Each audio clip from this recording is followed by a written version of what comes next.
ကိုလူတို့ကဗျာ V-twin engine အရာသာကြီးကိုလည်းခံစားခြင်းနဲ့ဆိုင်ကယ်ကိုလည်းချစ်တယ်လို့ကားကိုလည်းသဘောကျတယ်ဒါဆိုရင်ကျွန်တော်အခုပြောပြမယ့်ရင်ကအဲ့ဒီကွက်လက်ကိုဖြည့်ပေးလိုက်မယ်ဒီလောက်ပုံပန်းတဲ့ဆန်ပြတဲ့ဆိုင်ငယ်တဝက်ကားတဝက်ကောင်ကြီးကတော့တခြားမဟုတ်ပါဘူးကြီးတိန်ရဲ့တမိုင်းဝင် Morgan 3 wheeler ပဲဖြစ်ပါတယ်သူကလည်းတော်တော်လေးထူးခြားဆန်ပြတဲ့ရင်တစ်စီးလို့ပြောလို့ရတယ်ကျွန်တော်ဒီဗီဒီယိုလုပ်တဲ့အခါသူ့ကိုကားလို့ခေါ်မလားဆိုင်ကယ်လို့ခေါ်မလားတော့မသိဘူးဒါပေမဲ့အလဲဆုံး၃ဘိန်းလို့ပဲခေါ်လိုက်တော့မယ်ဗျာဒီကောက်ရဲ့ပထမဆုံးထူးခြားချက်တစ်ခုကတော့သူ့ရဲ့အသင်းနှလုံးလို့ပြောလို့ရတဲ့ V-twin engine ကြီးပဲအဲ့ဒီ engine ကြီးကိုဗျာဘာမှပုံရှိုးကွယ်ရှိုးလို့မထားပဲနဲ့ပွင့်လင်းမြင်သာစာကြီးရှိတဲ့မှာထားထားတာဒုတိယတစ်ချက်ကတော့ဒီကောက်ရဲ့ဖွဲ့စည်းတည်ဆောက်ပုံပဲသူကဗျာဈေးကြီးတဲ့ premium level ရင်တစ်စီးဖြစ်ပေမဲ့သူ့ရဲ့ body frame ကတစ်သားနဲ့လုပ်ထားတာမျိုးလုံးထဲကိုမြင်အောင်ပြောရရင်ဒီကောက်ရဲ့အယိုးညံဟာတစ်သားနဲ့လုပ်ထားတာဒါပေမဲ့ outer shell လို့ခေါ်တဲ့အပြင်ကွန်ကတော့ aluminium နဲ့လုပ်ထားတာပေါ့ဗျာဒါကြောင့်လဲ Morgan 3 wheeler ကအရန်ပေါ်တယ်ဒါကြောင့်ပဲ model ပေါ်ကိုမူတည်ပြီးတော့သူ့ရဲ့အလေးချိန်က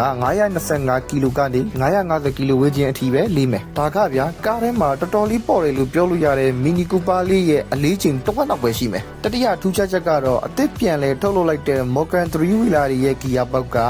Master MA5 က5 speed manual ရဲ့ gear box ကိုအသုံးပြုထားတာဆိုတော့ဗျာ engine ကတော့ဆိုင်ကယ် engine gear box ကတော့ကား gear box အဲ့လိုမျိုးပေါ့ဒီ၃ဘိန်းလေးဘလို့ပေါ်ပေါက်လာလဲဆိုတဲ့တမိုင်းအကြောင်းကိုကျွန်တော်ဆက်ပြောပြမယ်စိတ်ဝင်စားတဲ့လူတွေကတော့ဗီဒီယိုလေးဆုံးအောင်ဆက်ကြည့်ပေးပေါ့ Morgan Company ရဲ့ဖန်ဆင်းရှင်က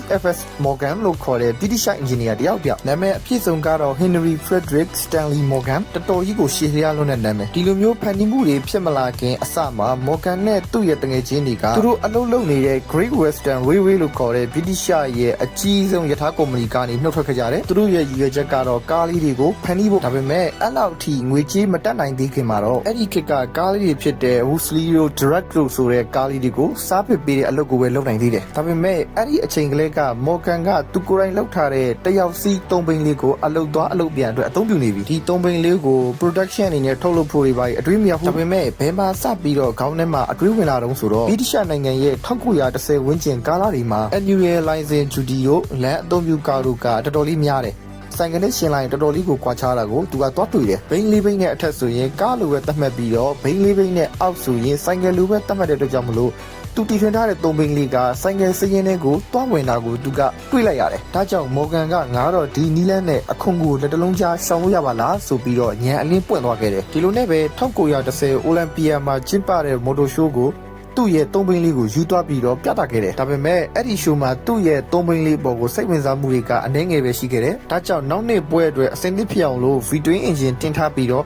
နှစ်ယောက်စီးလို့ရတဲ့၃ဘိန်းအသေးလေးကိုသူချက်ချင်းလက်ငင်းပဲဖန်တီးတော့တယ်သူ့ရဲ့စူးစမ်းအားထုတ်မှုနဲ့အမားကိုပြင်နိုင်မှုကြောင့်အဲ့ဒါပြီးတော့ဒီ၃ဘိန်းလေးရဲ့ဈေးသက်သာမှုကြောင့်နောက်တစ်နှစ်ဖြစ်တဲ့1911ခုနှစ်မှာတော့လူအများအပြားရဲ့အာယုံကိုဖန်ဆားနိုင်ခဲ့တယ်ခမရပဲတွေးကြည့်ပြအဲ့ဒီအချိန်တုန်းက၄ဘိန်းကားတစ်စီးကိုနှစ်စဉ်ဆောင်ရတဲ့အခွန်က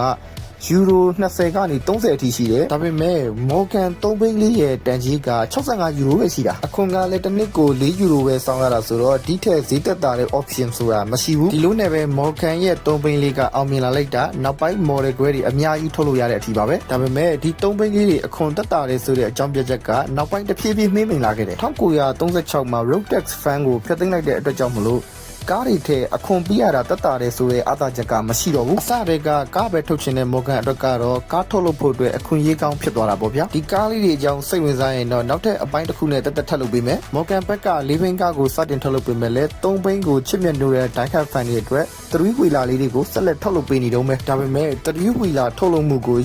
ရက်တန်ရမယ်နောက်ဆုံးထုံးတဲ့ချက်ကြီးတစ်ခုကဝင်လာပါတော့တယ်ဒုတိယကမ္ဘာစစ်အပြီးမှာပြည်တိုင်အစိုးရကတမ်မနီခွဲတန်းကိုပြည်ပကို export ထုတ်ကုန်အနေနဲ့တင်ပို့နိုင်တဲ့ကုမ္ပဏီတွေကိုပဲခွဲတမ်းပေးကျင်တော့တယ်တချို့အခြေအနေတွေမှာဆိုရင်မင်းတင်ပို့နိုင်တဲ့လောက်ပဲတမ်မနီခွဲတမ်းရမယ်အခြေအနေလေးတွေကနည်းနည်းလေးတွားဆင်တယ်လို့ခံစားရတယ်နော်မပြောရပါဘူးဗျာကြောက်တယ်ပြပကိုတင်ပို့တဲ့အခါ3ဘိန်းထဲ4ဘိန်းကားလေးတွေကပိုးရောင်းရတာကိုတွေ့ရတယ်ဒါကြောင့်1952ဇူလိုင်29မှာတော့ Morgan ဘက်ကနေ3 wheeler ထုတ်လုပ်ခြင်းကိုအပြီးတိုင်ရပ်စဲလိုက်ပါတယ် ဒီလိုနဲ့ပဲ Morgan ရဲ့3 wheeler တွေကနှစ်ပေါင်း60နီးပါးလောက်ပျောက်ကွယ်သွားပြီးကြကြမှာ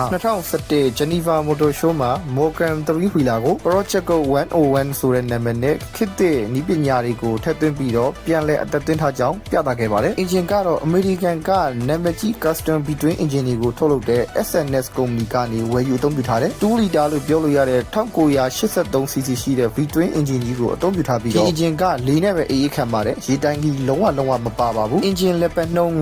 9250 rpm မှာမြင်းကောင်ရေ82ကောင်သာထွက်ပေမဲ့လည်း V-twin engine ရဲ့ထုံးစံအတိုင်း torque ကတော့အရန်ကောင်းလွန်ပါတယ် torque 132 Nm ကို3250 rpm မှာကလေးကအပြည့်အဝရနေပါပြီဒီ3ဘိန်းလေးမှာရှေ့ဘိန်းနှလုံးကတော့16လက်မခွေတွေဖြစ်ပြီးတော့နောက်ကရုံးတဲ့ဘိန်းကတော့16လက်မပဲရှိပါတယ် top speed ကတော့184 km/h တဲ့ gear box ကတော့ကျွန်တော်ရှေ့ကပြောထားသလိုပဲ Master MA5 gear တိုင်းရဲ့ gear box ကိုတုံးထားပေမဲ့ gear box ကနေနောက်ဘိန်းကိုဆွဲလှည့်တဲ့နေရာမှာတော့ပတ်တားကျိုးနဲ့ဆွဲလှည့်တာဖြစ်ပါတယ်ဒါပေမဲ့ဒီလောက်လှပကြော်ရှင်းလွန်းတဲ့ဂန်ဝင်မြောက်လက်ရတစ်ခုက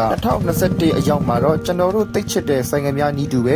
တင်းကျပ်လွန်လာတဲ့ Euro emission ကြောင့်သူ့ရဲ့ရှေ့မှာတင်ထားတဲ့ SNS engine ကြီးကိုဆက်လက်အသုံးပြုခွင့်မရတော့ပါဘူးဒါကြောင့်နောက်ဆုံးနှုတ်ဆက်တဲ့အနေနဲ့ Morgan ဘက်ကနေ P101 ဆိုပြီးတော့33စီးပဲထုတ်လုပ်တဲ့ limited edition နဲ့လုံးဝအပြီးတိုင်နှုတ်ဆက်သွားပါတော့တယ် project 101နဲ့ပဲစခဲ့ပြီးတော့ project 101နဲ့ပဲအဆုံးသတ်သွားတဲ့သဘောမျိုးပေါ့ဗျာ2002မှာတော့ Morgan ဘက်ကနေ Morgan Super 3ဆိုပြီးတော့3ဘိန်းကိုဆက်လက်ထုတ်ခဲ့ပြီးတော့သူ့မှာတော့ V-twin engine အစား Ford Company ရဲ့3 cylinder ကား engine လေးကိုပဲအသုံးပြုထားတာကိုမြင်ရပါတယ်ကိုလူတို့က Morgan Super 3အကြောင်းဆက်ပြီးသိချင်တော့ကျွန်တော်ဗီဒီယိုတက်ထပ်လုပ်ပြပါမယ်ဒီနေ့ဗီဒီယိုကတော့အရင်ရှည်သွားပါပြီဒီလောက်နဲ့ပဲရပ်ပါမယ် good night ပါ